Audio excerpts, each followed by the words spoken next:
جو تعلیمات دے رہے تھے لوگ ظاہر اسی پر عمل کر رہے تھے، اپنی طرف سے ایکسٹرا تو کچھ نہیں کر رہے تھے نا۔ جو غریب نواز نے سکھایا، بتایا، سمجھایا، جو راستہ دکھایا اسی پر لوگ عمل کر رہے تھے۔ اور یہ غریب نواز کے ہاتھوں پر 95 لاکھ جنہوں نے کلمہ پڑھا تھا، ان کی نسلیں بڑھتی چلی گئی اور وقت کے ساتھ ساتھ یہ 95 لاکھ لوگ کروڑوں میں تبدیل ہو گئے۔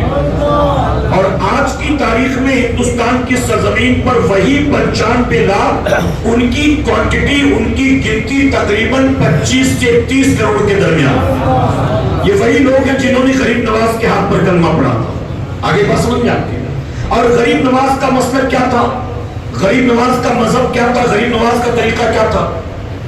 غریب نواز نے جن کو کلمہ پڑھایا تھا وہ مزارات اولیاء پر جایا کرتے تھے، وہ اولیاء کا عرس منایا کرتے تھے، وہ مزارات اولیاء پر چادر چڑھایا کرتے تھے، وہ پریشانیوں میں یا رسول اللہ کا نعرہ لگایا کرتے تھے، وہ اپنے آقا کی میلاد بھی منایا کرتے تھے، وہ کھانا سامنے رکھ کر فاتحہ کیا کرتے تھے، وہ کھڑے ہو کر صلاۃ و سلام پڑھا کرتے تھے، وہ یا علی مشکل کشا کا نعرہ لگایا کرتے تھے۔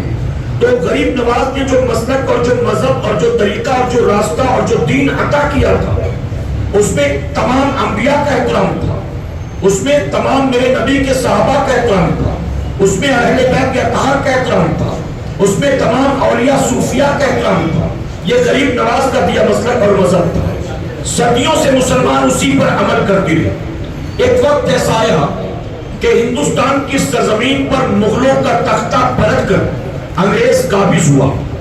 آپ جانتے ہیں ہمارے ملک کے آخری مغل بادشاہ کون تھے؟ بہادر شاہ ظفر۔ بہادر شاہ ظفر۔ بہادر شاہ ظفر کون تھے؟ بہادر شاہ ظفر۔ بہادر شاہ ظفر۔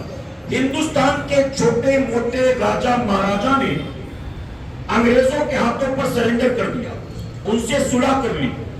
انگریزوں نے کہا گدی پر تم بیٹھو گے، راجہ لوگ تمہیں کہیں گے لیکن راج ہمارا ہوگا، زبان تمہاری ہوگی، قانون ہمارا ہوگا، تم کرسی پر بیٹھو گے لیکن تمہیں ہماری اطاعت کرنی پڑے گی، تمہیں ہمیں اتنا مال دینا پڑے گا۔ تو بہت سارے ہندوستان کے چھوٹے موٹے راجہ مہاراجہ انہوں نے انگریزوں سے صلح کر لی، لیکن اس دور میں جو دلی کے بادشاہ تھے اور آخری مغل بادشاہ تھے بہادر شاہ ظفر، انہوں نے انگریزوں سے صلح نہ کی بلکہ وہ انگریزوں کے مقابلے میں آ گئے، جس کے نتیجے میں آپ کو قید کر کے رنگون کی جیل میں ڈالا گیا اور صبح ناشتے کے وقت آپ کے 2 بیٹوں کا سر کاٹ کر تشت پر رکھ کر کپڑے سے ڈھانپ کر آپ کے سامنے ٹیبل پر رکھ دیا گیا۔ میرے پیارے آقا کے پیروانوں، بہادر شاہ ظفر صرف آخری مغل بادشاہ نہیں ہے بلکہ وہ اس ملک کے فریڈم فائٹر بھی ہے، وہ اس ملک کی آزادی کے مجاہد بھی ہیں۔ مغلوں نے، انگریزوں نے تختہ پلٹا تھا مغلوں کا، تو انگریزوں کو اس ملک میں سب سے زیادہ خطرہ بھی تھا تو مسلمانوں سے تھا۔ حکومت چھینی تھی مسلمانوں سے، تو خطرہ کس سے ہوگا؟ جی